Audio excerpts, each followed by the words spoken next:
अस्सलाम वालेकुम guys and welcome back to our channel. और आज की इस वीडियो में हम लोग बात करने वाले हैं how kids acquire their first language. तो एक बड़े इंटरेस्टिंग टॉपिक था जो मेरे भाई अपने सब्जेक्ट के लिए पढ़ रहे थे, और जब वो हमारे साथ डिस्कस कर रहे थे इसके बारे में तो हमने सोचा कि ये काफ़ी इंटरेस्टिंग टॉपिक है और ये लोगों को पता होना ज़रूरी है।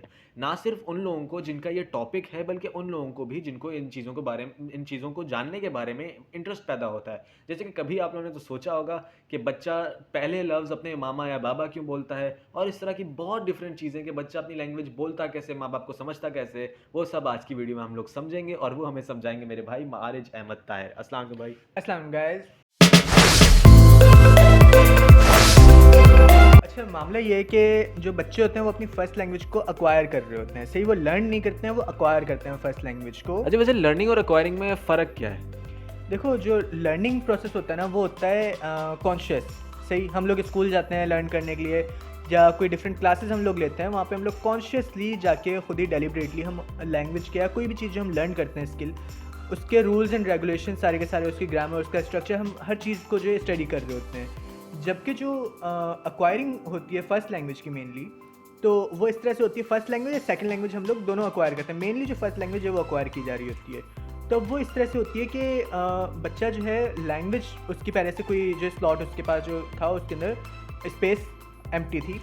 सही, यानी कि वहाँ पे जगह है लैंग्वेज को लर्न करने के लिए। अब बच्चा जो है जब पेरेंट्स से अब जो है वो लैंग्वेज सुनता है, पेरेंट्स से, अपने केयर टेकर से, गार्डियन से, जिससे भी वो लैंग्वेज सुनता है, सही, तो वो उसको एक्वायर करना शुरू कर देता है। अब हो सकता है कि एक घराना हो जहाँ पे एक लैंग्वेज बोली जाती है, हो सकता है एक घराना हो जहाँ पे मल्टीपल लैंग्वेजेस बोली जाती हैं, जैसे कि आमतौर पे पाकिस्तान में हो रहा होता है या कहीं बाहर के मुल्कों में भी हो रहा होता है। सही, कि जैसे कि एक फैमिली है वो इंग्लिश बोलती है, सही, उनके घर में जो है वो साथ में हो सकता है कि उर्दू बोलने वाले, स्पेनिश बोलने वाले, हिंदी बोलने वाले, बंगाली बोलने वाले, चाइनीज़ बोलने वाले, जापानीज़ बोलने वाले, बहुत मल्टी टाइप के जो है वो मल्टीलिंगुअल पीपल हों वो। हाँ, मल्टीलिंगुअलिज़्म का भी यहाँ पे कॉन्सेप्ट आया था, तो यानी कि मल्टीलिंगुअल घराने हो सकते हैं।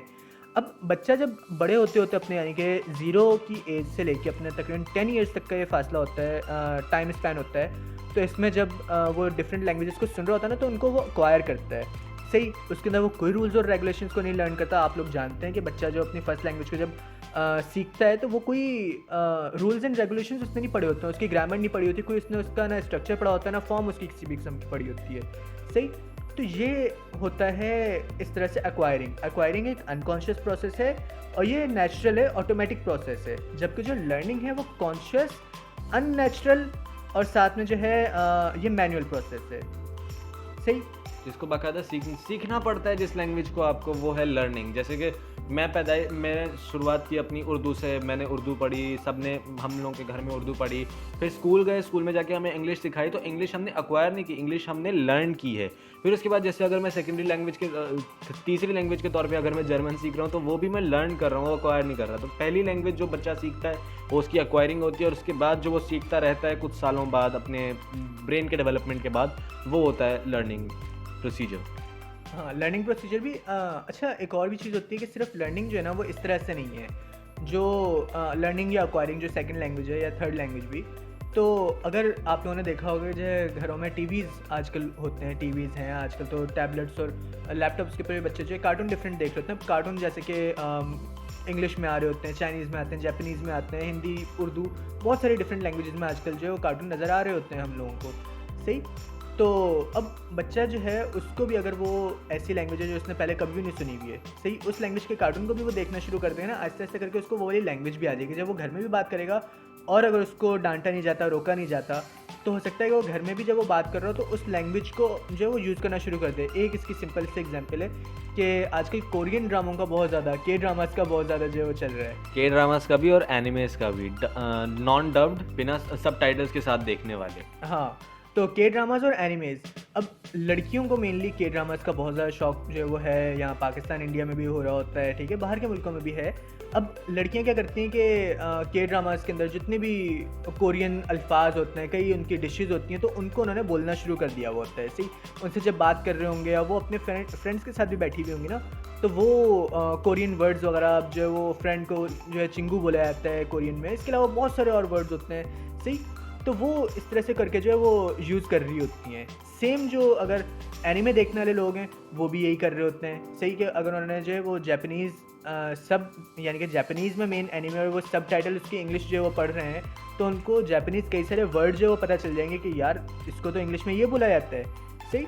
तो इस तरह से उन लैंग्वेजेस को वो अक्वायर करेंगे, वो लर्न नहीं कर रहे होंगे, क्योंकि लर्न किया जाता है पूरा एक प्रोसेस है। सही। तो इसी प्रोसीजर को आज हम सीखेंगे। तो चलें अब हम आते हैं अपने मेन टॉपिक की तरफ, जो कि है कि how children require their first language in different stages. तो अब जो हमारा सबसे पहले शुरू होता है ना, वो होता है कि प्री लिंग्विस्टिक स्टेज। सही। प्री लिंग्विस्टिक स्टेज होता है कि इस टाइम में, इस वाले स्टेज में बच्चों ने अभी तक अपनी लैंग्वेज को डेवलप नहीं किया होता है, बच्चे बोल नहीं सकते इस स्टेज में। और ये स्टेज होती है तकरीबन 0 से लेकर 6 मंथ्स के दरमियान में। सही। अब आप लोग भी जानते हैं कि बच्चा जब बोलना शुरू करता है, वो बोलना जो है इस एज के बाद जो जाके सही से शुरू करता है, लेकिन कम्युनिकेट वो कर रहा होता है। सिर्फ कम्युनिकेट वो कैसे कर रहा होता है, वो डिफरेंट जो फेशियल एक्सप्रेशंस होंगे, क्राइंग कर रहा होगा, कूइंग कर रहा होगा, यानी कि बेबी अपनी जितनी भी आवाज़ें निकाल रहा होता है, जितनी भी एक्सप्रेशंस दिखा रहा होता है, सही, तो उनके ज़रिए, अभी तक रियल लैंग्वेज नहीं है लेकिन इनके ज़रिए जो हो रहा होता है, बेसिक कम्युनिकेशंस हो रहे हैं। हाँ। तो अब यहाँ पे यानी कि जो बच्चे इस तरह से कम्युनिकेट कर रहे होते हैं, साथ में वो ट्यून कर रहे होते हैं डिफरेंट जो साउंड्स उनके इर्द गिर्द जो घूम रही होती हैं। सही। यानी कि वो इर्द गिर्द से जो अपने जो साउंड सुन रहे हैं, अपने पेरेंट्स, अपने केयर टेकर्स वगैरह से, उनको वो सुन रहे होंगे, डिफरेंट जो वॉइसेस हैं उनको वो रिकोगनाइज़ कर रहे होंगे। आप लोगों ने ये भी नोटिस किया होगा कि बच्चा जो जब फर्स्ट टाइम किसी वॉइस को सुनता है तो वो थोड़ा सा डिफरेंट बिहेव करता है, लेकिन जब वो मल्टीपल टाइम्स उस आवाज़ को सुनता है और उसके बाद फिर जो है वो आवाज़ कहीं उसको दूर से भी अगर आती है, कुछ टाइम के बाद भी अगर आती है, तो उसको रिकोगनाइज़ कर जाता है। सही। तो वो यहाँ पे आता है। और दूसरी बात और इम्पॉर्टेंट बात, बच्चा इस एज में एक्सप्रेशंस से रिस्पॉन्ड तो कर रहा होता है, पर एक्सप्रेशंस पे रिस्पॉन्ड भी कर रहा होता है। इसकी एक थी कि एनिमल्स भी जो होते हैं, जैसे हमारे कुत्ते, बिल्लियाँ, तो ये एक्सप्रेशंस पर रिस्पॉन्ड कर रहे होते हैं। अब अगर इनके पास आप जाओ और मुस्कुरा के बोलो, ये बच्चों के साथ भी ऐसा ही है कि अरे तू कितना गंदा लग रहा है, इस तरह बोलोगे तो वो समझेंगे कि आप उनसे प्यार की ज़बान में बात कर रहे हो, क्योंकि आप स्माइल कर रहे हो। लेकिन ये आप गुस्से में बोलो, तू कितना प्यारा लग रहा है, मैं तुझे प्यार करूँगा, तो वो आपके एक्सप्रेशन पर ही रिएक्ट करेगा और उसे लगेगा आप उसे डांट रहे हो, आप उस पर गुस्सा कर रहे हो। वो अभी इनकी ये स्टेज होती है 0 to 6 मंथ्स में। तो ये सारे के सारे मामले होते हैं। तो और इस स्टेज में क्या होता है कि बच्चा जो है अपने वोकल टूल्स, यानी कि अपने जो आर्टिकुलेटर्स होते हैं, हमारे मुंह के अंदर जितने भी पार्ट्स वगैरह होते हैं, जिन्होंने आर्टिकुलेटर्स हमारे पास वो होते हैं मेनली जिन्होंने वॉइस की प्रोडक्शन के अंदर, साउंड की प्रोडक्शन के अंदर हमारी हेल्प करनी है। सही। हमारे जो लिप्स हो गए हैं, टंग हैं, टीथ हैं, हमारा जो मुंह के अंदर ये जो तालू वगैरह होता है, पीछे जो सॉफ्ट पैलेट वगैरह, ये सारे के सारे डिफरेंट पार्ट्स होते हैं। इनके ऊपर मैं आप लोगों को अलग वीडियो में भी समझाऊंगा सारी की सारी चीज़ें। सही। तो ये डिफरेंट आर्टिकुलेटर्स होते हैं। Place and manner of articulation का भी यहाँ पे कॉन्सेप्ट आता है। इसके ज़रिए हम लोग डिफरेंट साउंड्स को निकालते हैं। सही। डिफरेंट साउंड्स को प्रोड्यूस करते हैं। तो अब इस एज में बच्चा अपने ये जो आर्टिकुलेटर्स हैं, जो वोकल टूल्स हैं, उनको डेवलप कर रहा होता है। तो अब हम लोग आते हैं कि जो सेकंड स्टेज है वो है बैबलिंग स्टेज। अब बैबलिंग स्टेज है जहाँ पे बच्चा जो है वो डिफरेंट सिलेबल्स वगैरह, जैसे बाबा, मामा और इस तरह करके जो डिफरेंट पापा वगैरह, जो ये सिलेबल्स हैं मेनली, उनको जो है वो यूज़ कर रहा होगा। सही। Basic words. हाँ, बेसिक वर्ड्स इनको नहीं कहते, इनको हम लोग सिलेबल्स कहते हैं। सिलेबल्स हमारे होते हैं कॉन्सेप्ट में आप लोगों को सिंपल जो है समझाने के लिए बता रहा हूँ। सबसे पहले आते हैं फनीम्स। फनीम्स होते हैं डिफरेंट साउंड्स, डिस्टिंक्ट साउंड्स। सही। उसके बाद आते हैं सिलेबल्स। फनीम्स मिलके सिलेबल्स बनाते हैं, जैसे कि सेल्स मिलके जो वो एटम्स मिलके सेल्स बनाते हैं। हाँ, एटम्स मिलके सेल बनाते हैं। सेल मिलके जो जब टिश्यूज़ वगैरह और बाकी की सारी चीज़ें जो हो रही होती हैं। सही। तो ये चीज़, तो फनीम जो है वो मिलके सिलेबल्स बना रहे होते हैं। सिलेबल्स मिलके जो हमारे पास वर्ड्स बनाते हैं। फिर वर्ड जो है वो हमारे पास फ्रेजेस और फिर आगे इसी तरह से चलता जाती हैं। सही। तो ये इन सारी चीज़ों के ऊपर मैं आप लोगों को इंशाल्लाह डिफरेंट वीडियोस के अंदर सारे के सारे कॉन्सेप्ट जो है लैंग्वेज लर्निंग के हिसाब से वो सिखाऊंगा। और इस एक इम्पॉर्टेंट चीज़ ये हम बताना भूल गए, at any point of the video आपको कोई भी सवाल आता है तो आप लोग कमेंट सेक्शन में हमें ज़रूर बताएं। हम इंशाल्लाह कोशिश करेंगे कि इन पे आपको ज़रूर रिप्लाई वीडियो बनाएं, ताकि आप लोगों का भी कॉन्सेप्ट क्लियर हो। क्योंकि इस तरह से बनाने का मकसद मेनली यही है कि क्योंकि मैंने इन फ्यूचर ये सब्जेक्ट्स पढ़ने तो मेरे लिए आसान होगा, एंड आप लोग जब पढ़ रहे होंगे और आप लोगों को कुछ यूट्यूब पे आप लोग सर्च करेंगे तो आप लोगों के सामने हमारे चेहरे आएंगे और आप लोग हमें देखेंगे पढ़ते हुए, समझते हुए इन चीज़ों को मेरे साथ, हमारे साथ। हाँ, और सिर्फ जिन लोगों का सब्जेक्ट है या जिन लोगों ने आगे सब्जेक्ट को लेना है, तो सिर्फ उन लोगों के लिए नहीं है। सही। ये कुछ लोग होते हैं क्यूरियस होते हैं, तो उन लोगों के लिए भी है। किसी को जो है सिर्फ एक्स्ट्रा नॉलेज चाहिए होती है, किसी को इंटरेस्टिंग चीज़ों को सीखने का जो शौक चल रहा होता है, तो वो उसके हिसाब से भी जो ये है। बिल्कुल, वो जो 3 एएम थॉट्स होते हैं कि जो है अब ये कैसे होता है, ये इसके पीछे की साइंस क्या है, हाँ, उसको क्यूरियोसिटी को आप जो है ख़त्म करने के लिए इस तरह की वीडियोज़ लगाते हैं और वो हमारी कोशिश है कि ये 3 एएम थॉट्स को हमने क्लियर ज़रूर किया होगा। और अगर कुछ और थॉट्स हैं तो आप डेफ़िनिटली कमेंट सेक्शन आपके लिए खुला है। सही। तो अच्छा, हम बैबलिंग की बात कर रहे थे। बैबलिंग यानी कि डिफरेंट सिलेबल्स वगैरह बच्चा बोल रहा होता है, और मेनली जो सिलेबल्स वो बोल रहा होता है ना, वो होते हैं वो सिलेबल्स जो कि जिनमें जो है 2 आर्टिकुलेटर्स हमारे यूज़ हो रहे हैं, मेनली 2 आर्टिकुलेटर्स यूज़ होने होते हैं, लिप्स। सही। हाँ, इसके अलावा काका भी बच्चा बोल सकता है, थोड़ा-सा डिफ़िकल्ट है। वो तो लेकिन ज़बान जो गर्दन के करीब लेकर हाँ, वो जाना पीछे वो जो हलक से जो करके करना होता है काका वगैरह, और इस तरह से जो सिंपल काफ की जो साउंड होती है। और इसके पीछे भी एक पूरी एनाटॉमी छुपी है जो हमें पूरा सिखाया जाएगा इन फ्यूचर के क्या-क्या चीज़ें हैं आपके मुँह में, कौन-कौन से हिस्से हैं जिनसे मिलाकर कौन-कौन सी आवाज़ें बनाई हाँ, जा सकती हैं। सारे के सारे आर्टिकुलेटर्स किस तरह से डिफरेंट साउंड्स को प्रोड्यूस करते हैं, ये सारी की सारी चीज़ें हैं। मैं कोशिश करूँगा कि इनके ऊपर भी आप लोगों को बताऊँ। तो अब बच्चा जो है मेनली जो सिलेबल्स बोलता है वो है पापा, बाबा, मामा। सही। अब क्यों? क्योंकि वो सबसे ईज़ी उसके लिए वो बोलना है। सबसे ईज़ी क्यों है? क्योंकि लंग से जब उसने हवा को आगे पुश आउट किया और उसने जो है पहले अपने जो वो होंठों को बंद किया होगा, अपने लिप्स को बंद किया होगा। जैसे ही वो लिप्स को एकदम से वो प्रेशर से वो खोलेगा तो उसमें वो पा, पा आवाज़ निकलेगी। सही? तो ये इस तरह से है। उस टाइम पर बेबी अपने वो बॉडी को एक्सप्लोर कर रहा होता है और उसमें वो ऐसे बा मुंह हिलाना शुरू करेगा थोड़ा बहुत, तो वो बा या मामा मामा वो वर्ड बन सकता है हाँ। वो, क्योंकि वो एक्सप्लोर कर रहा है, एक्सप्लोरेशन से ही उसमें सीखता है। थोड़ा बहुत मामला ये आ सकता है कि जो पेरेंट उनके साथ ज़्यादा टाइम स्पेंड करता है और कहता है कि बाबा बोले, मामा बोले, मामा बोलो। ये इन्फ्लुएंस हो जाता है ये थोड़ा सा कि हाँ, बच्चा भी कहता है ठीक है मैं ये ट्राई कर सकता हूँ, फिर वो पा लेकिन पा इस कभी-कभी हो तरह सकता है कि किस्मत जो है वो उल्टा खेल खेल जाए और और माँ का साथ दे दे। हाँ, या बाप का साथ दे जाए। हाँ। सही? तो ये हो जाता है, यानी कि वो हो सकता है कि बच्चा पापा बोलने की ट्राई कर रहा है, मामा बोलने की ट्राई कर रहा है और ऑपोज़िट सिलेबल्स वो निकाल ले। सही? चलें, ये तो एक्स्ट्रा बहुत सारी बातें थी। अब हम वापस जो है बात के ऊपर आते हैं कि अब जो बैबलिंग स्टेज है उसमें 2 मेनली जो है वो स्टेजेज़ होती हैं। एक होती है कैनोनिकल बैबलिंग और दूसरी होती है वेरिएटेड। कैनोनिकल के अंदर यही सेम जो सिलेबल्स हैं उन्हीं को मल्टीपल टाइम्स रिपीटेडली बच्चा बोलेगा, बा, मा, इस तरह करके। सही? Multiple times repeatedly same syllables को बोलेगा। फिर वेरिएटेड जो है ना, वो उसके अंदर है कि मल्टीपल सिलेबल्स यानी कि डिफरेंट सिलेबल्स वगैरह होंगे, उनको वो मल्टीपल टाइम्स बोलेगा, रिपीटेडली बोलेगा। बा, मा, गा, इस तरह करके डिफरेंट सिलेबल्स को वो करेगा।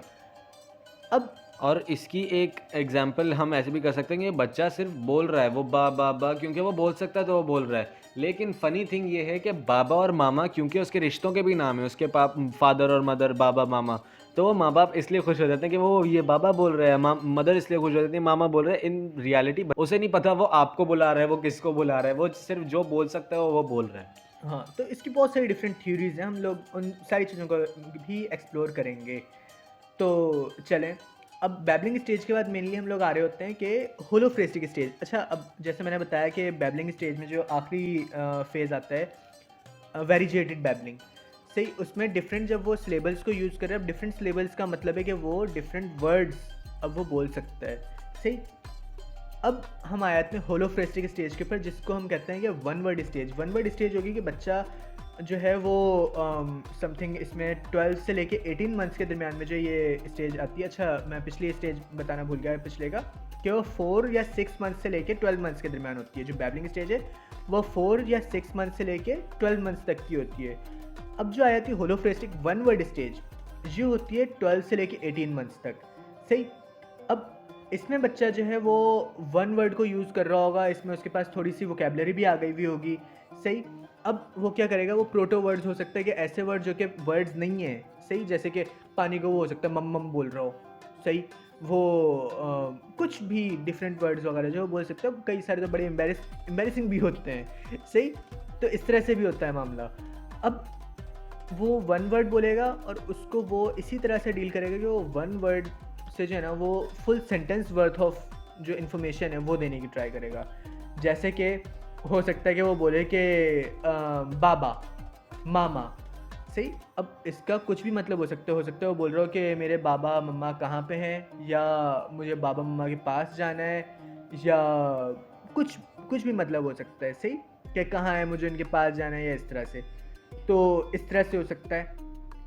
इसके बाद हम लोग आ जाते हैं मेनली जो ये स्टेज है, पहले बता दूं कि अब इस स्टेज में बच्चों को क्योंकि डिफरेंट वर्ड्स का पता चलना शुरू हो गया वो होता है अब, क्योंकि वो तकरीबन 1 साल से ऊपर के वो गए हुए हैं ना।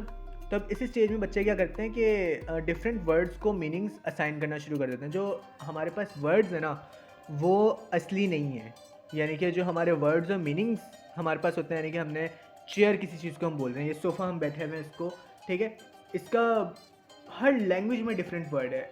मामला क्या है कि हम लोगों ने जिस भी लैंग्वेज में हमने इस चीज़ को कोई ना कोई वर्ड असाइन कर दिया और फिर हम उसको उस वर्ड से जो हम लोग पुकारते हैं, सेम बच्चे भी इसी तरह करते हैं। जैसे हम उर्दू में बोलते हैं कुर्सी, तो वो इंग्लिश में हो गया चेयर, और उसमें क्या कहते हैं बाकी की उसमें लैंग्वेजेस में उसका कुछ और अलग अलग होता है मतलब। सही। अब हम लोग आ जाते हैं, इसके बाद जो स्टेज आती है वो है 2 वर्ड स्टेज। सही, ये बड़ी ज़बरदस्त स्टेज होती है। यहाँ पे बच्चा जो है वो 2 वर्ड्स जो है वो यूज़ कर रहा होगा। अब 2 वर्ड्स के अंदर भी वो इस तरह करेगा पूरे के पूरे सेंटेंस वर्थ ऑफ इन्फॉर्मेशन वो दे रहा होगा। सही। मेनली ये तकरीबन जो वो 18 मंथ्स की जब बच्चे की एज रहती है ना तब ये शुरू करता है। अब जैसे कि फ़र्ज़ करें कि वो 2 वर्ड्स बोले कि डॉग जंप, ठीक है, वो पूरा हालांकि सेंटेंस होना चाहिए या होगा कि जो कुत्ता है, जो डॉग है, वो जंप करके टेबल के ऊपर से गया या फेंस के ऊपर से गया या किसी भी चीज़ के ऊपर से गया। सही, उसने सिर्फ बोल दिया डॉग जंप, उसको नहीं पता कि अभी जो है वो किस तरह से पूरा का पूरा जो है वो हमें वर्ड पूरा सेंटेंस बोलना है। सही। अब इस स्टेज में मेनली क्या होता है कि बच्चे की जो वोकेबलरी है, क्योंकि 2 वर्ड्स अब जब वो बोल रहे हो तो उसकी वोकेबलरी बहुत ज़्यादा स्पीड में एक्सपैंड कर रही होती है। तकरीबन जब वो 17 मंथ्स के आसपास की एज में जब होता है ना तो 50 वर्ड्स के आसपास उसके वर्ड्स आ गए हुए होते हैं उसकी वोकेबलरी में। अच्छा, मेनली इसके ऊपर जो फ़र्क पड़ता है ना, बच्चे के इन्वायरमेंट का भी बहुत फ़र्क पड़ता है। अब कोई है जो हायर क्लास सोसाइटी के अंदर या हायर क्लास पेरेंट्स का अगर कोई बच्चा है, अब वहाँ पे हो सकता है मीटिंग्स भी बहुत सारी हों, वहाँ पे जो है उसको माँ बाप भी जो है केयर टेकिंग कर रहे हों, साथ में और भी बहुत सारे डिफरेंट टाइप के लोग उसको मिलने भी आते होंगे, तो वो उसमें बहुत सारे डिफरेंट वर्ड्स बोले जा रहे होंगे। कोई बच्चा मिडिल क्लास फैमिली या लोअर क्लास फैमिली से बिलोंग करता है, वहाँ पे हो सकता है कि वो बिल्कुल हल्के किस्म के जो वो हों, वो खुद भी बात करने का उनको इतना टाइम ना मिलता हो कुछ भी। सही। या उनकी जो लैंग्वेज होगी वो डिफरेंट होगी। सही। तो अब जो लैंग्वेज बच्चा एक्वायर करता है वो अपनी सोशल क्लास भी उसमें बहुत ज़्यादा रोल प्ले कर रही होती है, और साथ में जो वोकेबलरी यानी कि जो लिस्ट ऑफ वर्ड्स है वो भी अपनी सोशल क्लास जो है उसका जो एनवायरनमेंट है वो उसके अंदर जो है काफ़ी ज़्यादा अफेक्ट कर रहा होता है। अच्छा, अब इसके बाद 17 मंथ्स में तकरीबन उसके पास बच्चे के पास आ जाएंगे 50 वर्ड्स। जब वो जाएगा 24 मंथ्स में तकरीबन उसके पास 600 वर्ड्स हो सकता है ऊपर नीचे आ जाएंगे। सही। मतलब अप्रॉक्सीमेटली उसकी मेमोरी में इतने वर्ड्स आ चुके होते हैं उसकी वोकेबलरी में जब बच्चा 24 महीने या 2 साल का होता है। हाँ, तो लेकिन अभी भी बच्चा जो है जो फंक्शन वर्ड्स हैं जो आ एंड दा डिफरेंट जो इस तरह के होते हैं ना, तो उनको यूज़ नहीं अभी भी कर पा रहा होता है। सही। तो क्यों? क्योंकि उसको अभी इतना ज़्यादा आइडिया नहीं है, उसने ग्रामर तो पढ़ी नहीं है। सही। तो और इस चीज़ में वो ग्रामर पढ़ भी नहीं सकता है, तो यहाँ पे ये मामले आ रहे होते हैं। सही। अब लेकिन मामला यहाँ पे ये है कि अब जो ये वाली स्टेज है ना, यहाँ पे बच्चा प्रॉमिस दिखाना शुरू कर देता है, क्योंकि अब सिर्फ उसने चंद चीज़ें हैं जो लगाएगा और फुल सेंटेंसेस अब वो बोल पाएगा। सही। तो एक तरह से हम कह सकते हैं कि डेवलपिंग ग्रामर की तरफ जो है वो ग्लिम्सेस आना शुरू हो जाती हैं।